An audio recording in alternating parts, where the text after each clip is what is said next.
Boa noite a todos. Então, mais uma vez reunidos com muita alegria aqui na Casa Espírita. Vamos dar início às nossas atividades na noite de hoje. Para aqueles que estão vindo pela primeira vez, sejam muito bem-vindos. Aqueles que já fazem parte da casa, já fazem parte da família, uma boa noite a todos, tá?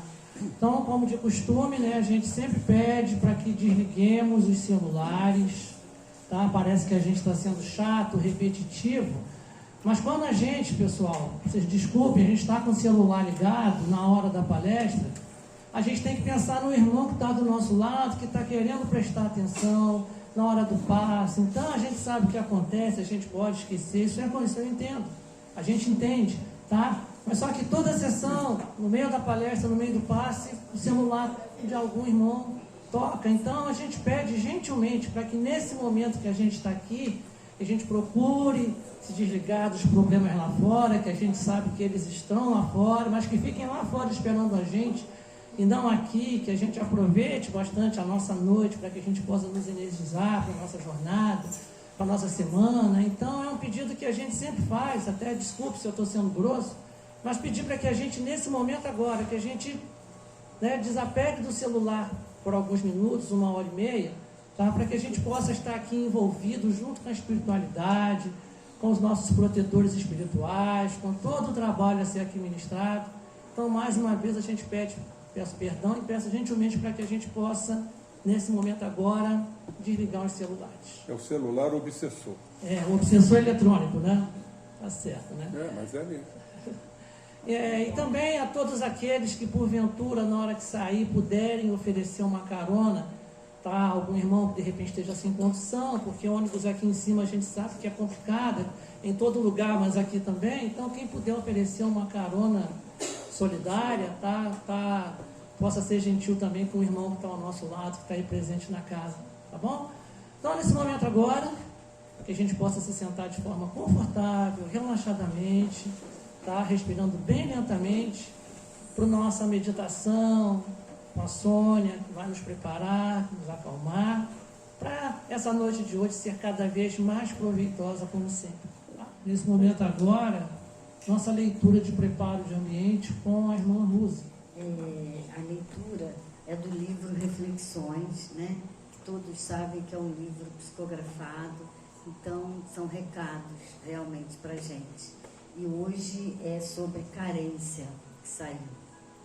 Quando nos sentimos carentes, é comum embarcarmos em relacionamentos confusos, pois buscamos no outro o amor que não conseguimos desenvolver para sustento pessoal. Quanto mais carentes, menos gostamos de nós, e mais desesperada será a busca pelo outro para preencher nossa vida. E através da carência, despertamos também doenças em nosso corpo físico que já estavam adormecidas. Carência é resultado de egoísmo milenar. É efeito de quem não entrou em comunhão com a vida, com o próximo e com as leis do amor. O que nos falta para superar o estado de carência é saber nos cuidar, não mais com egoísmo, com caprichos pessoais atendidos, mas com aceitação, amor, acolhimento, coragem e humildade. O carente espera demais dos outros. O carente magoa-se facilmente. Quem espera muito ou desanima com facilidade está na contramão da vida, que é dar, realizar e continuar sem cessar. Carência e solidão andam juntas e são resolvidas quando fazemos um movimento contrário. Ao invés de exigir e esperar, escolha fazer. Lindo, né? Assim seja, graças a Deus. Nesse momento agora, então, que possamos nos concentrar e entrar na nossa prece. Senhor Deus, nosso Pai maior, Jesus, divino e amado Mestre, Aqui estamos mais uma vez, em mais uma noite de estudos, de trabalhos a serem ministrados na nossa casa.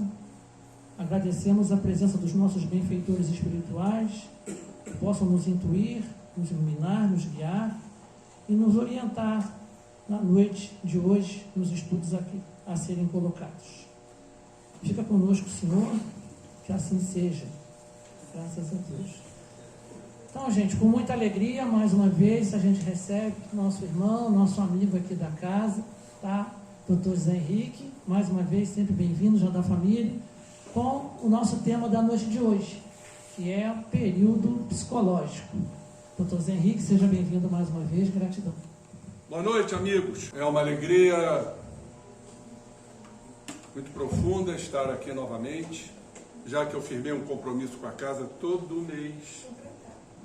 Vocês vão ter que me aturar aqui, no bom sentido, né?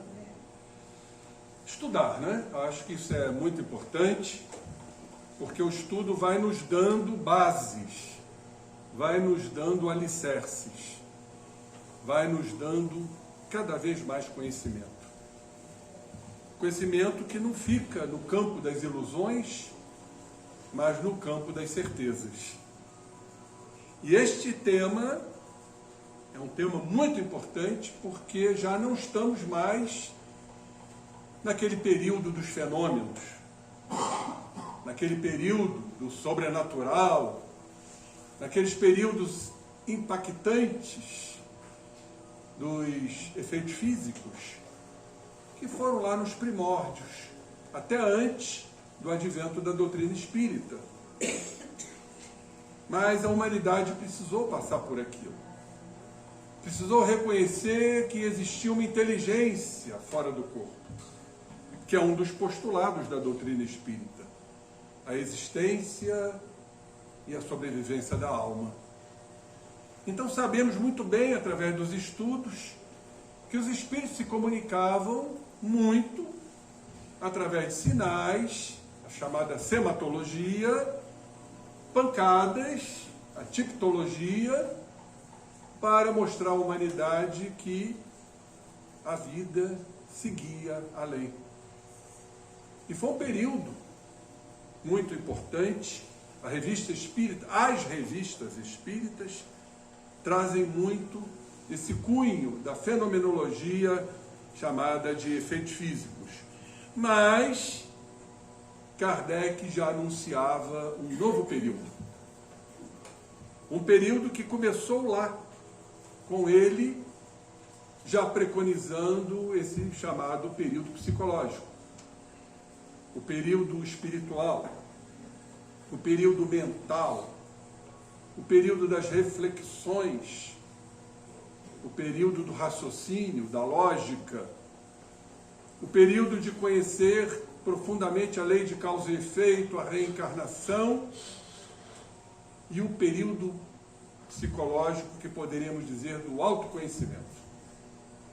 Pois é através dele que, nos conhecendo, vamos então devassando esta grande floresta íntima, densa, é o cipoal das nossas imperfeições. E eu estava aqui a refletir diante de um diálogo com a nossa irmã. É sempre assim, ela vem dialogar e as coisas começam a aflorar. Um problema que estamos enfrentando, todos nós, e os espíritas não ficam isentos disso, dada a nossa imperfeição moral, que são as obsessões. Mas eu estava aqui refletindo a respeito de uma frase de um grande expoente da doutrina espírita, chamado José Herculano Pires, que eu admiro profundamente. E o Herculano Pires nos diz, numa de suas obras, que agora eu não me lembro, que só existe a obsessão porque existe a auto-obsessão. Porque tudo nós transferimos para os espíritos. É o encosto. O culpado nunca somos nós, são eles. que nos atormentam, que nos assediam. Isso é um período psicológico. Mas esquecemos desse processo. Como é que funciona isso? Eu vou detalhar, porque é interessante esta auto-obsessão. André Luiz nos fala, no livro complexo, Mecanismos da Mediunidade, que as coisas funcionam, que ele chama de circuito fechado. Como é que é isso? Vamos supor que a nossa consciência esteja abarrotada de culpas. Vamos citar a culpa, podemos citar a mágoa, podemos citar a intolerância. É uma fixação mental. Aquilo que está fixado, que nos persegue. Muito bem. Qual é a tendência disso? É sofrer. A gente sofre e chega um determinado ponto que a gente transfere para o nosso inconsciente. Não estou nem me referindo à transferência para o externo, para um encarnado ou para um desencarnado. Estou me referindo a nós mesmos. Vai para o inconsciente como se fosse um alívio. Afinal de contas, já sofreu bastante por essas culpas, por esses erros cometidos. Aí a gente abarrota o inconsciente. Qual é a tendência do inconsciente?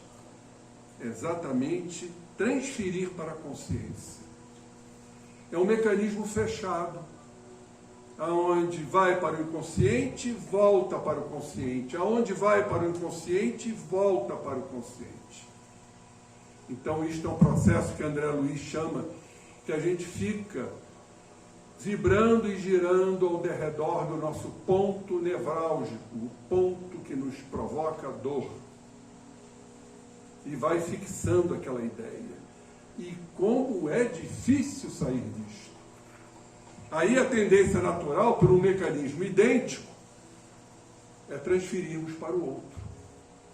Para eu sair da culpa.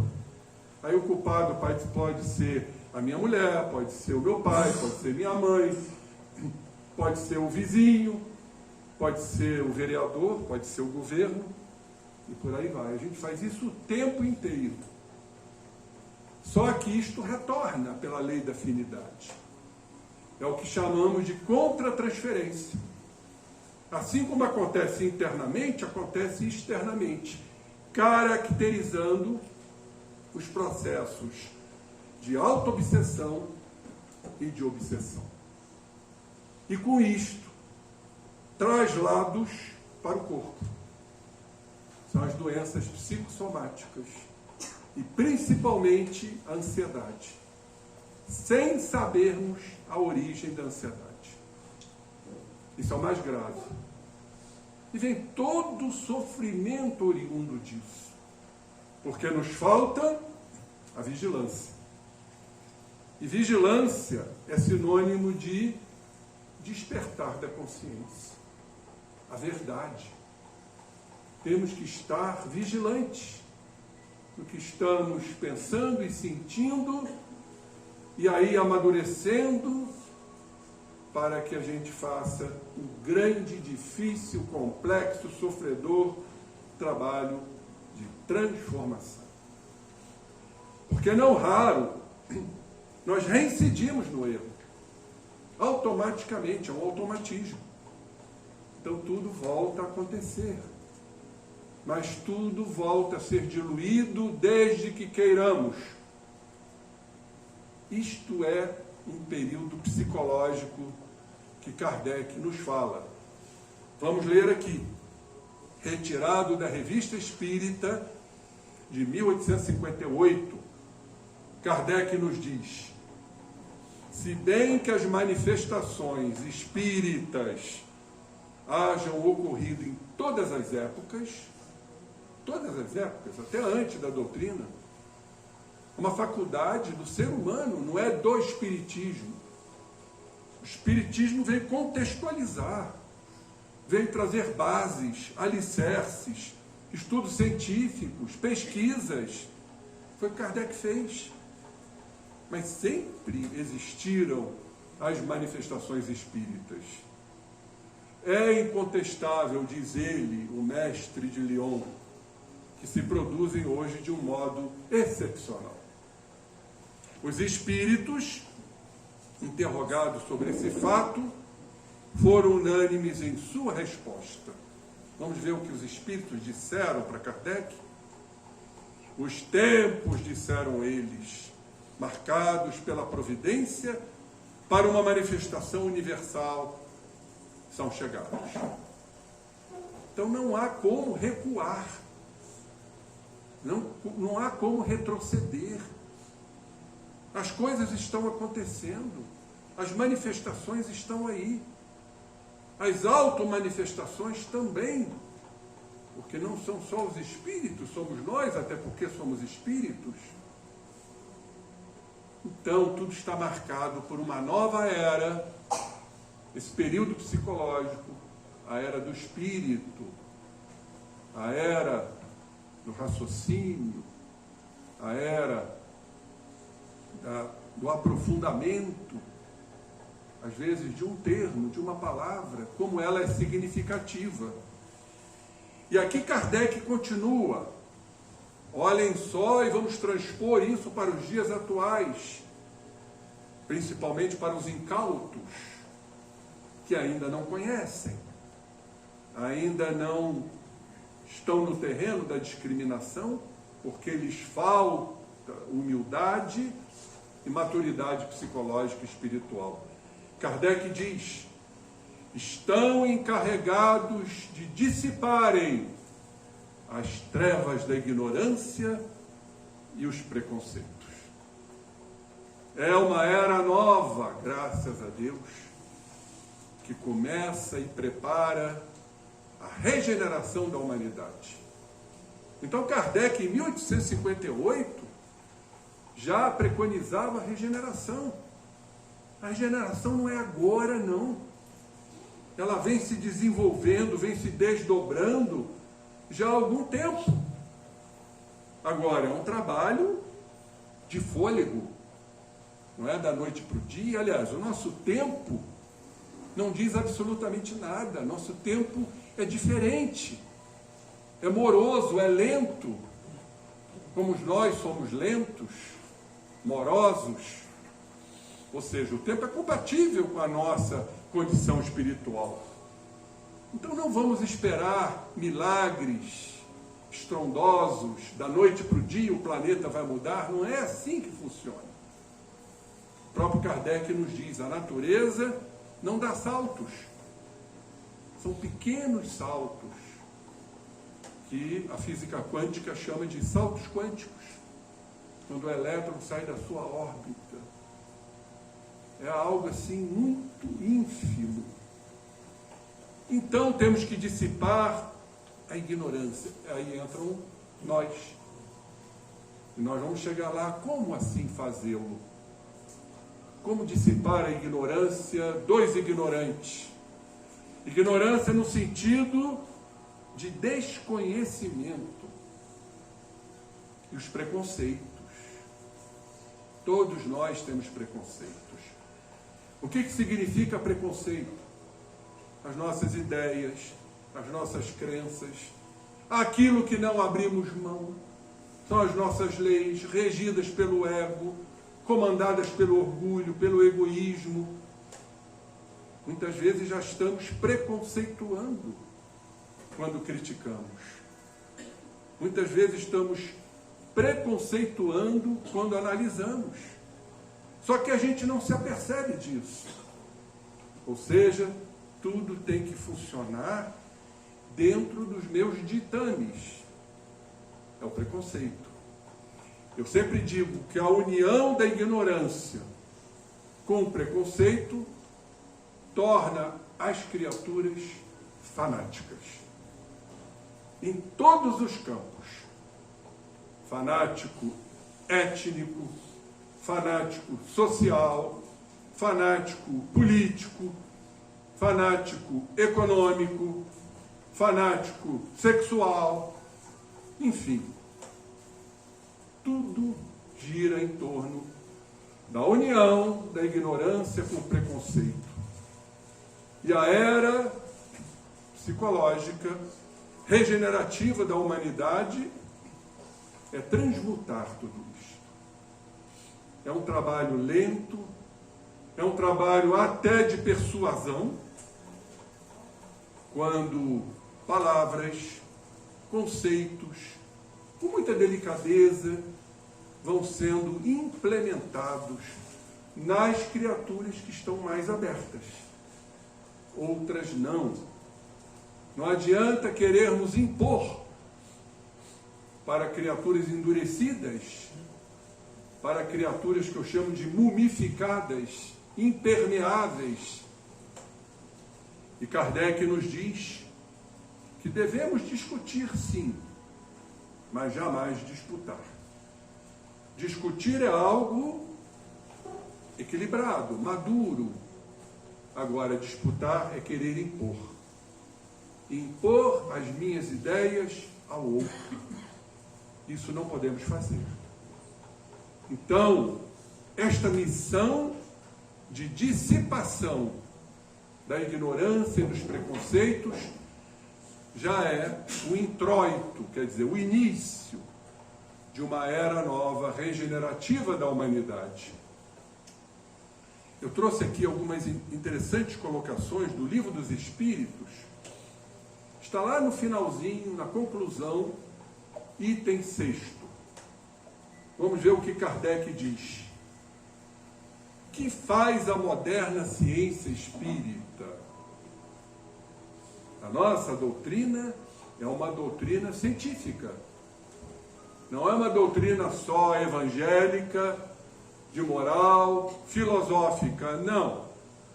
O tripé de sustentação da doutrina espírita é um tripé de ciência, filosofia e moral.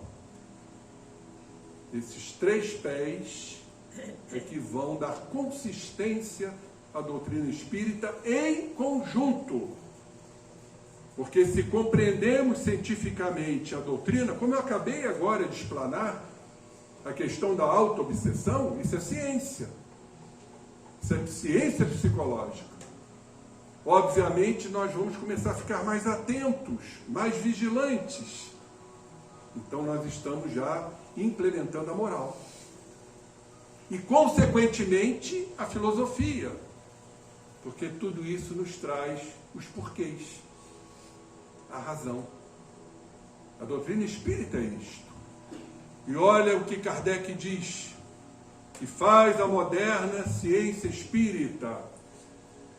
Ela reúne em corpo de doutrina o que estava espalhado, o que estava esparso.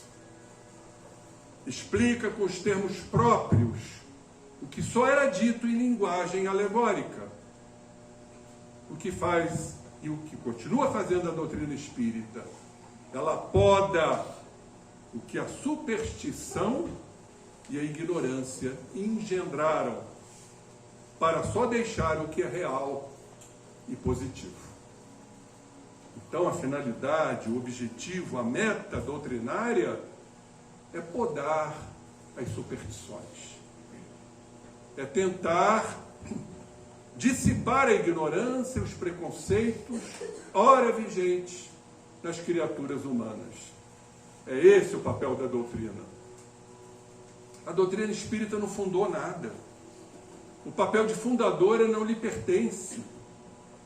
Apenas ela mostra o que existe. Ela coordena. Essa é uma palavra-chave. A doutrina espírita é coordenadora, porém ela não cria absolutamente nada. Por isso que suas bases são de todos os tempos e de todos os lugares. Kardec aqui faz a seguinte pergunta: quem, pois, ousaria considerar-se bastante forte para abafá-la com sarcasmos ou ainda com perseguições? Muitos tiveram essa intenção de, através dos sarcasmos, da ironia, tentar subjugar, perseguindo a doutrina E ainda isto continua. Sabemos perfeitamente bem. Mas, diz Kardec, se a proscreverem de um lado, ela renascerá em outras partes. No próprio terreno de onde a tenham banido. Sabem por quê? Isso é fundamental entendermos, irmãos. Porque a doutrina espírita está em a natureza. E ao homem não é dado absolutamente aniquilar uma força da natureza, nem vetar os decretos de Deus. Quando a gente lê a definição de milagre, porque o milagre é uma superstição. O milagre não existe. O que existe é ignorância, desconhecimento, falta de estudo. A doutrina espírita, dentro do possível, ela explica, ela disseca.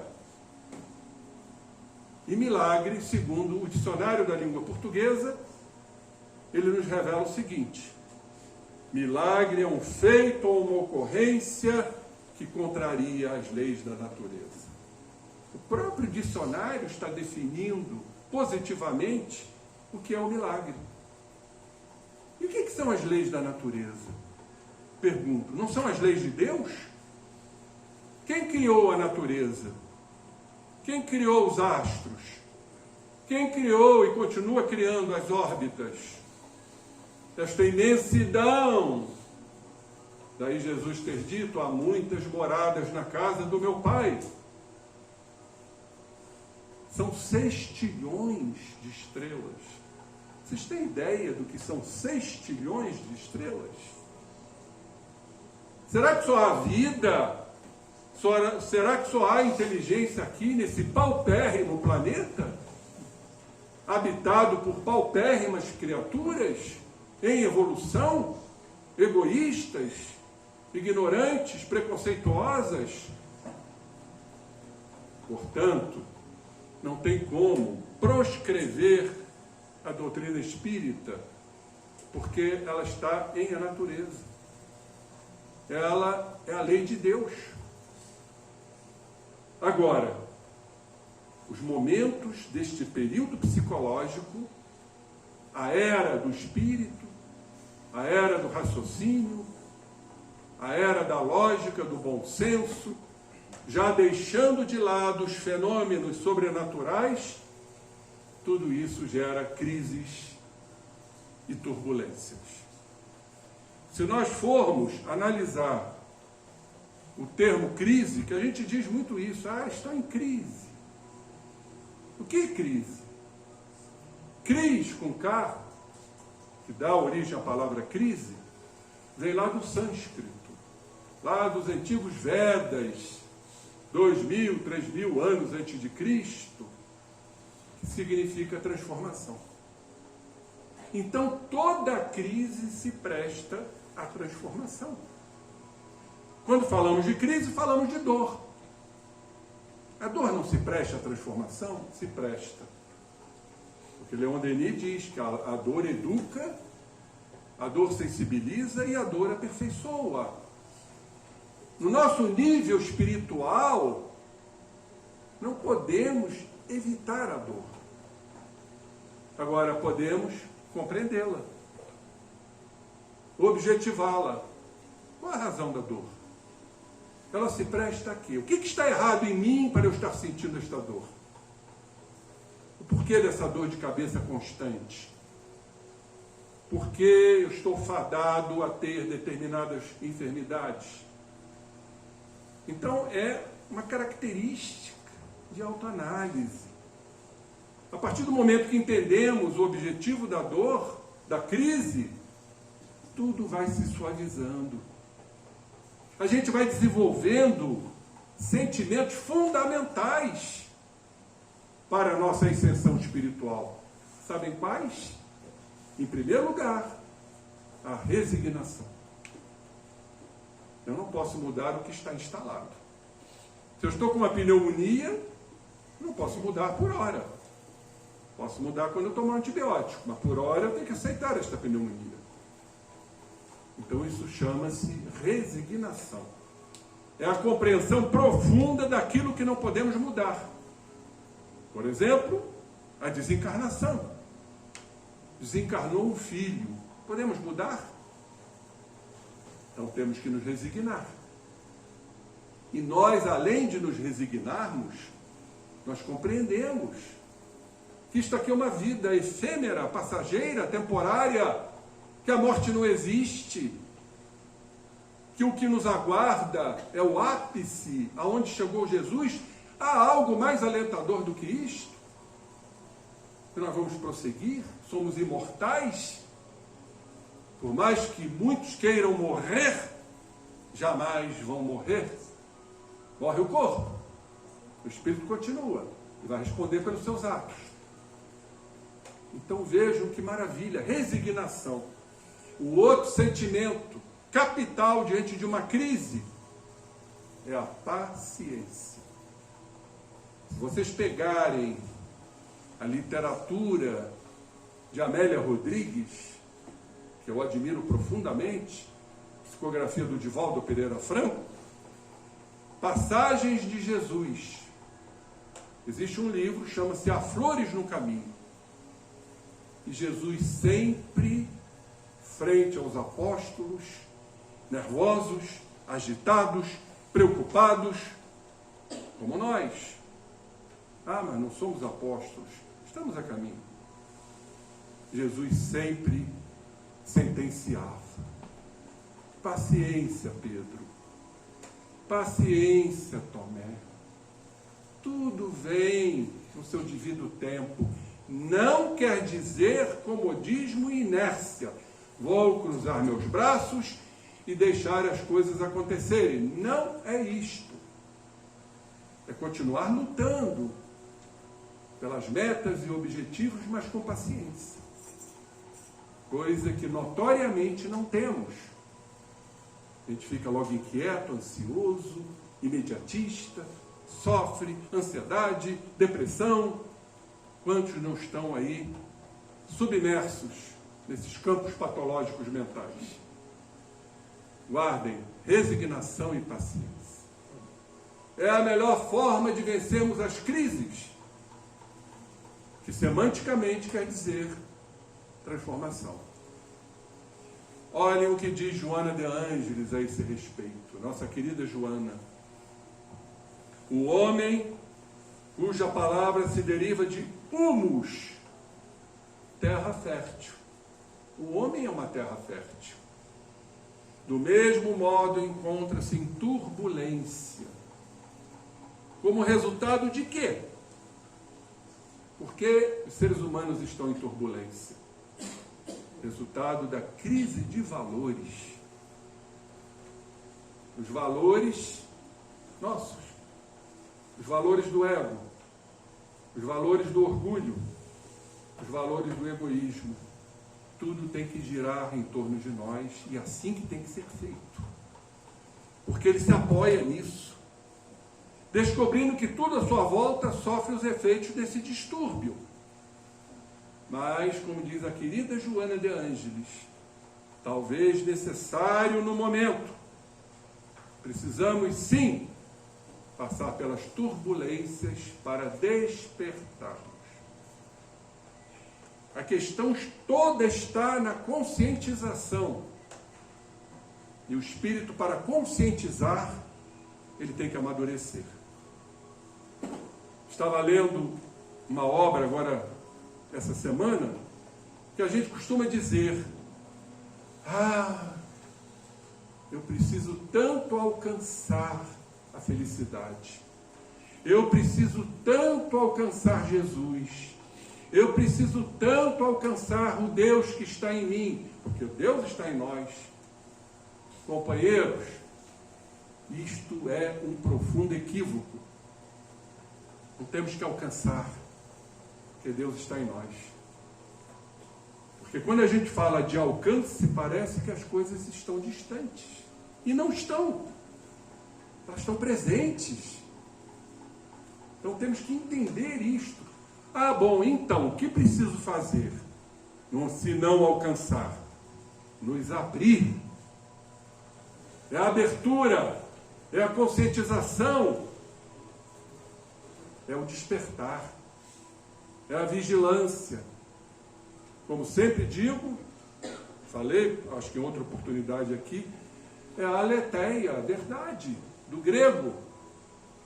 Significa sair da letargia, sair da leté, ou seja, despertar.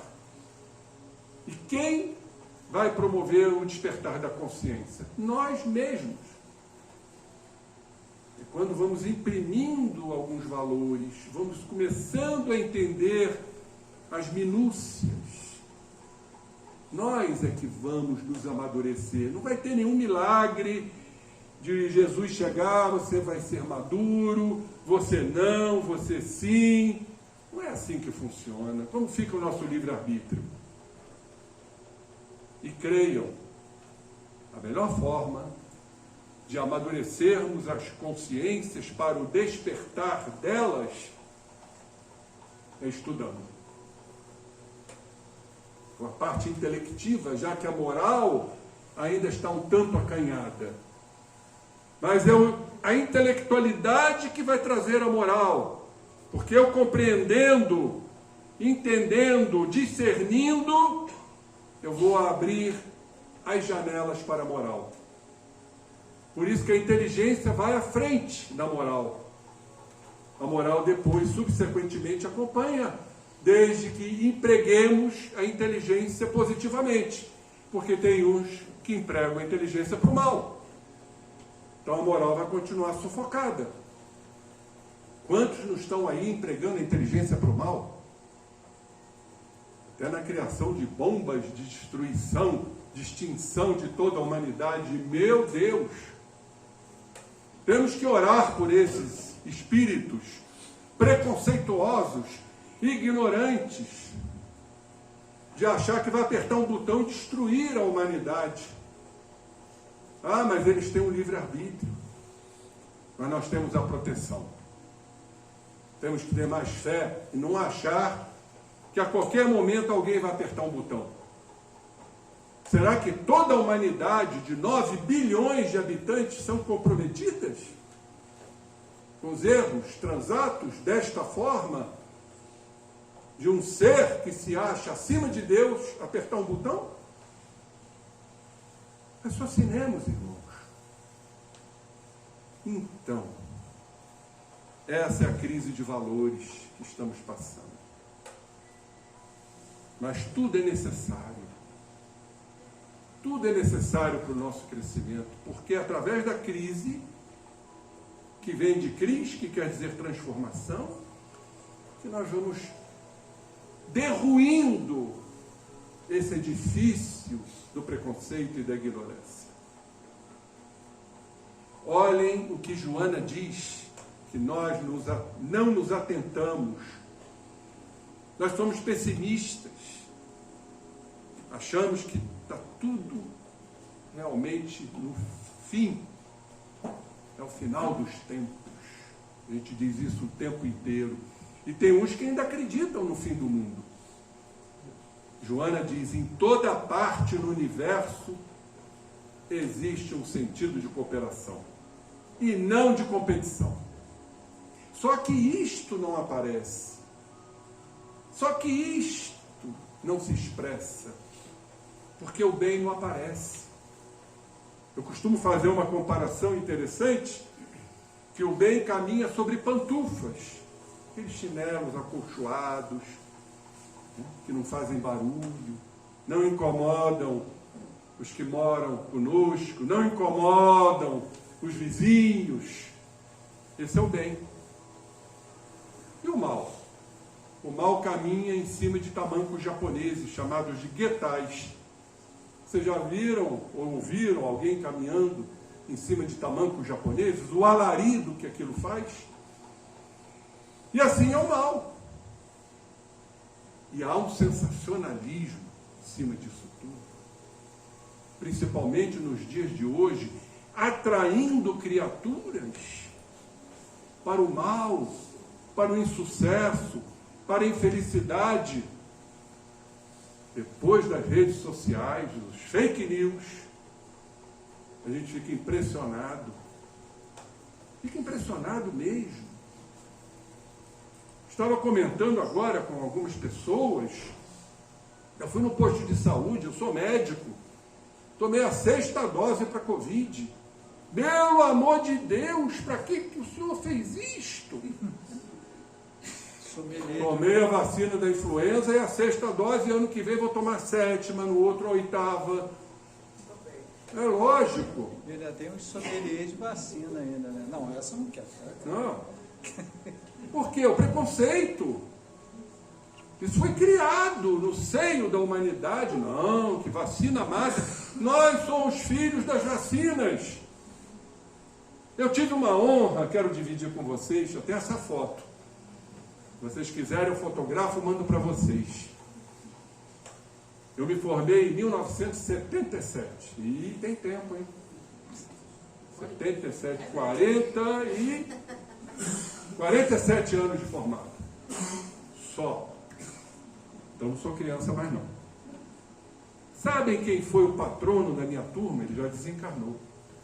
Foi interessante isto, porque ele me viu, ele é baixinho, e eu muito alto, tenho 1,95 m.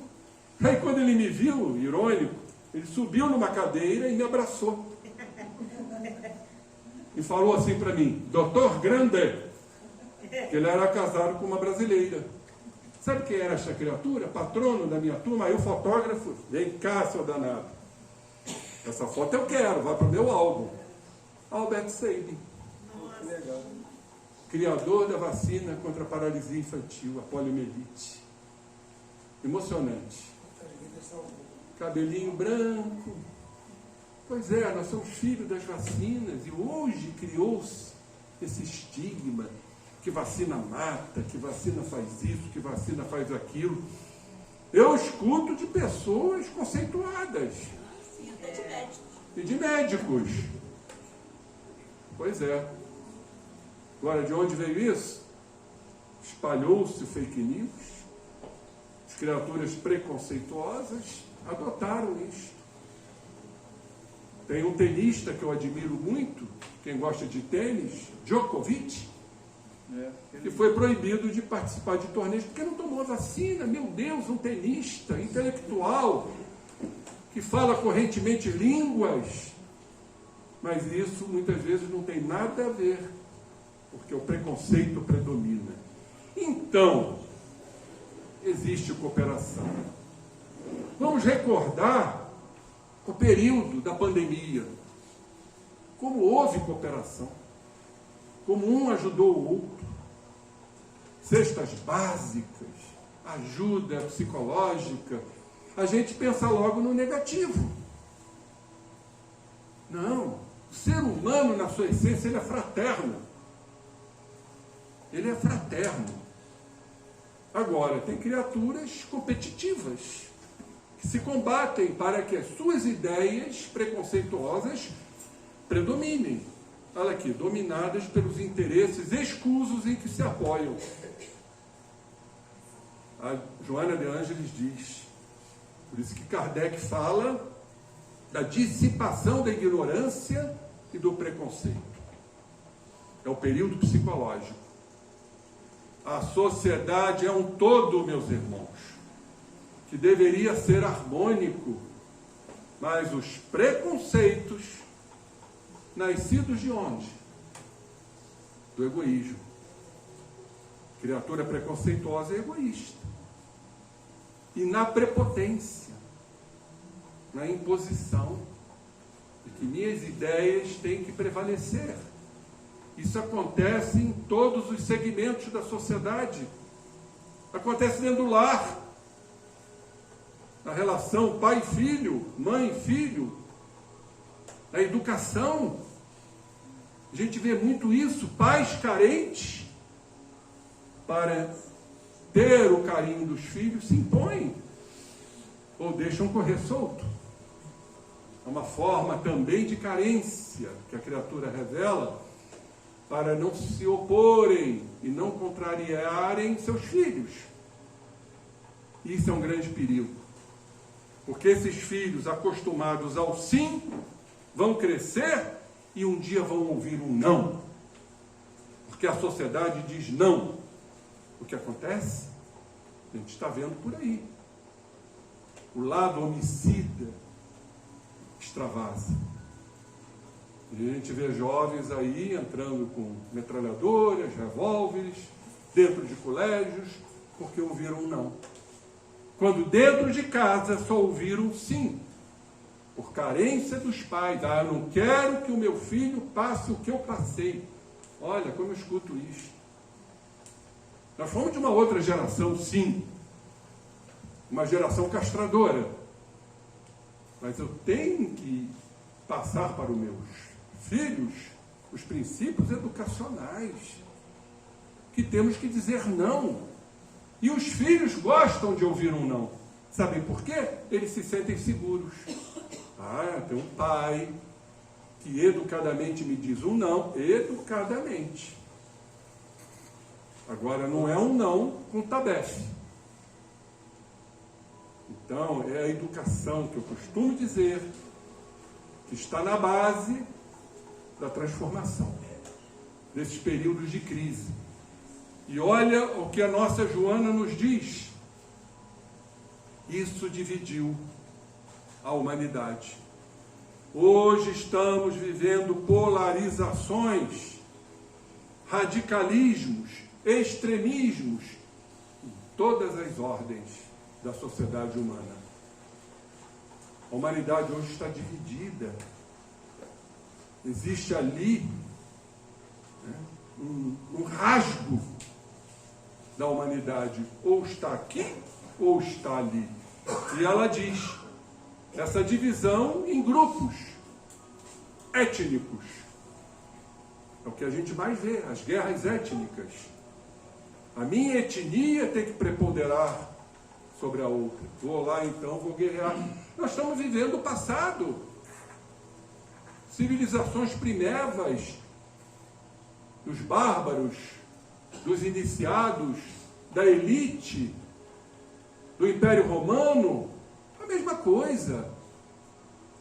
Então nós estamos realmente num período de crise. É um período psicológico. Dividiram-na em grupos étnicos, sociais. Eu sou da elite. Você não. São aquelas criaturas lá do passado, os fariseus, os saduceus, em que tinha essa divisão social dos pagãos, dos fora da lei, dos samaritanos. Não era assim? Ou hoje é diferente? Divisão racial, meu Deus! Toda hora a gente escuta isto. Jogadores, atletas, sendo discriminados racialmente, a injúria racial, como se fossem superiores, por terem a tez branca e o negro não. Será que são diferentes? Se Jesus disse, o reino de Deus está em todos, está no branco, está no negro, está no amarelo, está em todos. No entanto, é o preconceito cultural. Outro preconceito. Eu tenho intelecto, eu tenho conhecimento, eu sou professor, eu sou fulano de tal. Você é uma reles criatura. Comportamental. Olha os comportamentos aí dividindo a humanidade. Porque o meu comportamento está balizado no que a igreja me passa. Eu sou o eleito. As criaturas nem sabem entender o que significa ser eleito. A criatura eleita, segundo a própria etimologia da palavra, gera elegância. Vocês sabiam que ser eleito é ser elegante? Mas não é ser elegante porque eu visto roupa bonita, não. Elegância divina, elegância do self, do si mesmo. da criatura que já está alinhada, ajustada nas trilhas que o Cristo nos deixou, tapetado de estrelas. Que coisa linda! Isso é ser eleito, é ser elegante, é a nobreza espiritual. E as criaturas enchem suas bocas: eu sou o eleito. Olha aí, preconceito comportamental. Religiosos, sem palavras, sem comentários. Religião, dizem, é a minha que ali eu irei para o céu. Quem não advoga esta religião, não irá para o céu. Então a gente começa a entender o trabalho de se superar, de se dissipar a ignorância e o preconceito, de onde se destacar inumeráveis subgrupos, sempre dividindo no que deveria ser, e ainda não é, unidade. A gente vê isso em todos os setores. Será que a casa espírita é diferente? Não é não. Será que a casa espírita funciona integralmente como unidade? Não funciona. Porque não é o fato de ser espírita que tem esse comportamento, tem esse sentimento de unificação. Pelo contrário. Começam a ter os melindres, as disputas, as invejas, porque são características ainda preconceituosas da criatura humana. Olha esta colocação da nossa querida Joana de Ângeles, corroborando com esse período psicológico que precisa ser analisado, aprofundado, para a abertura do despertar da consciência. Os preconceitos são frutos espúrios, quer dizer, ilegítimos, da crise moral, que atormenta o indivíduo insatisfeito com a própria conduta. Então, o preconceituoso está passando por uma crise moral, que é o prepotente, o arrogante, o orgulhoso. O que ele não admite? Errar. O que ele não admite? Fracassar. Então começa a entrar num terreno perigosíssimo de baixa autoestima, de frustração, cobrando, exigindo privilégios para si, exatamente por esta profunda fragilidade emocional em que predomina a insegurança psicológica, consigo e com o próximo. Como a gente vê isso? Criaturas inseguras, criaturas medrosas, criaturas frágeis, por conta desses preconceitos que não podem ser contrariados. E aí então se sentem fracassados, derrotados e caem no chamado terreno do sentimento de culpa. Porque eu não consegui meus objetivos controladores, que no fundo são preconceituosos. Vocês estão sentindo por que o título período psicológico?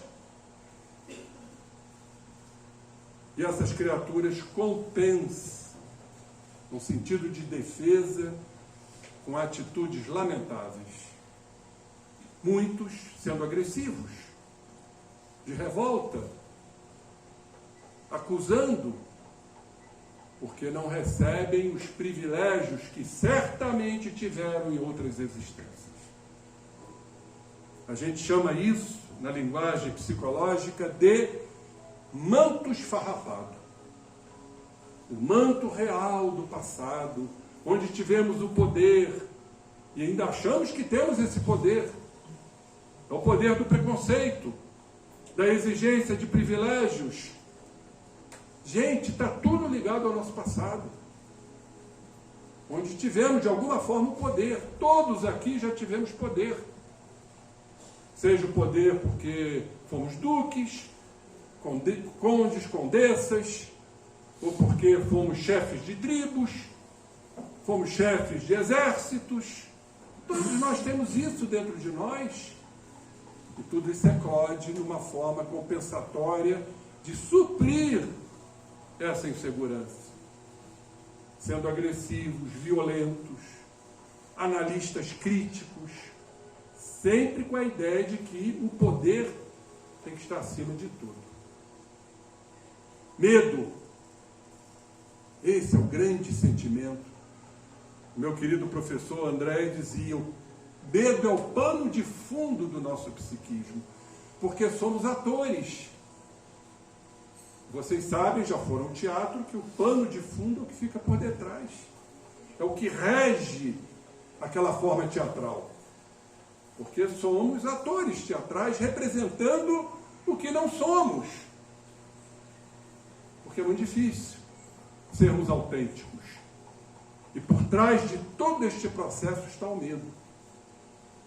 O medo de não atingirmos os objetivos, a insegurança, que no fundo é regida pelo orgulho. E assim, meus irmãos, eu queria apenas encerrar, porque a hora sempre nos alcança, nosso papel pessoal, digníssimo, não poderia ser de outra forma, o capítulo 20 do Evangelho segundo o Espiritismo. Os trabalhadores da última hora. Para que a gente raciocine qual é a nossa missão, desde que verdadeiramente enverguemos a toga do Espiritismo. Não é o simpatizante que vem um dia, volta só daqui uma semana, 2 meses, e por aí vai. É tão bonita a doutrina, eu vou lá, recebo um passe, a água fluidificada, eu saio tão refeito. Chega lá fora, retorna o homem de antanho, irascível, colérico, impaciente, revoltado. Não, estou me referindo àqueles missionários. O que é a missão dos espíritas? Eu recomendo que vocês leiam e releiam, lá no capítulo 20, uma comunicação de Erasto, espírito do médium, porque é de uma grande responsabilidade. Para sermos os missionários, verdadeiramente, temos que ter essa maturidade, essa compreensão, esta adesão. Temos que nos aderir a esta doutrina de alguma forma. Desenvolver os nossos potenciais psicológicos, compreendendo nossas mazelas pelo autoconhecimento para a transformação, mínima que seja. Porque nós não queremos resultados, como diz Gandhi, o grande supremo chefe indiano, Mahatma quer dizer supremo. Gandhi dizia: o que é importante não são os resultados, e sim as tentativas. Olha que coisa linda. A gente quer resultados. A gente quer sair daqui e achar que já vai para o céu. Que vai para o colo de Jesus. Isso foi um grande equívoco imposto por alguns segmentos religiosos. Não estou aqui criticando, estou falando a verdade. Cumpro a minha obrigação, vou lá e deposito a moeda no gasofilácio. Olha que nome bonito, hein? Sabem o que é o gasofilácio? Aquela caixinha para se colocar as moedas. Chama-se gasofilácio. Aí eu estou em quites com os céus, e para lá irei. Desencarna e vai ver que não é nada disso. Então temos que nos aderir a uma doutrina reveladora, a uma doutrina que está aí nos encaminhando para o grande projeto. Qual é o grande projeto? Sermos melhores. Volto à doutrina que nos diz o seguinte: como se reconhece o verdadeiro espírita? Eu até poderia tirar a palavra espírita e colocar cristão. Porque Porque somos cristãos. Como se reconhece o verdadeiro cristão? É aquele que faz esforços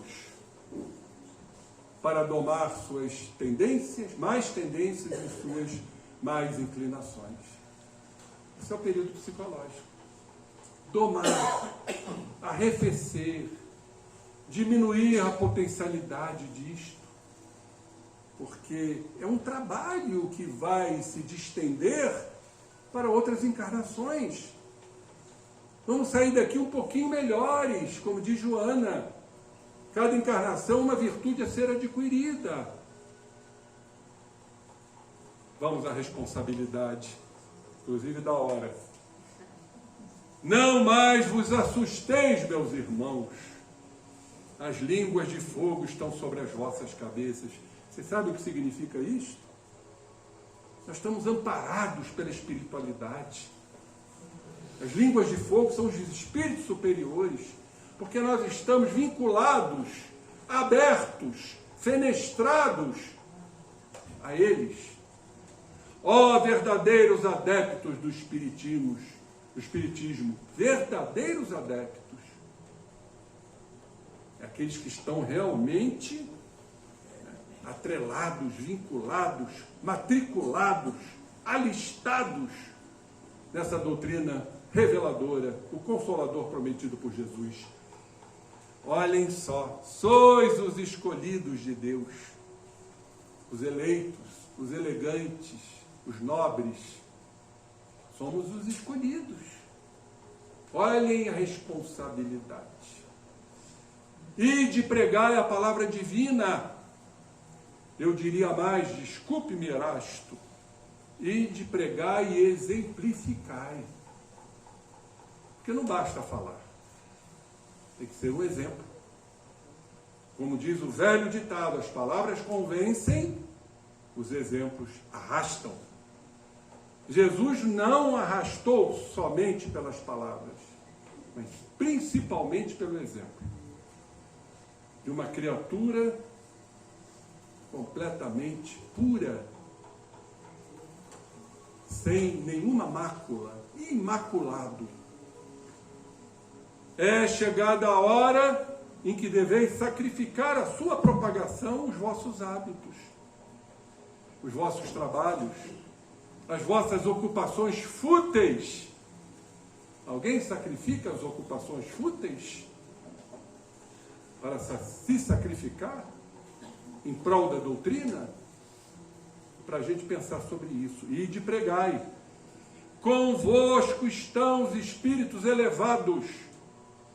Certamente falareis a criaturas que não quererão escutar a voz de Deus. Porque essa voz as exorta incessantemente à abnegação. Poucos estão afeitos à abnegação. Pregareis o desinteresse aos avaros, a abstinência aos dissolutos, a mansidão aos tiranos domésticos, como aos déspotas. Palavras perdidas eu sei, não tão perdidas, né? O que se fala, o que se exemplifica, vai ficar lá nos arquétipos do inconsciente. Mas não importa. Faz-se mister, regueis com os vossos suores o terreno onde tendes de semear. Porquanto ele não frutificará e não produzirá, senão sob os reiterados golpes da enxada e da charrua evangélicas. Ide e pregai. Erasto, Anjo da Guarda do Médium, Paris, 1863. Isso aqui é digno de quem tem o Evangelho. Se por favor não tiverem, obtenham essa obra, porque o Evangelho do Cristo está nessa magnífica obra, o Evangelho segundo o Espiritismo. E vão lá no capítulo 20, Missão dos Espíritas, Erasto. Leiam e releiam. Leiam e releiam. Para ver se entra por osmose. Não é assim? Meus irmãos, que Jesus nos abençoe. Graças a Deus estamos neste período psicológico porque o Cristo está presente em todos nós, porque nos abrimos a Ele. Muita paz a todos de boa vontade. Vamos nos preparar agora para a nossa prece final com nosso irmão José Henrique.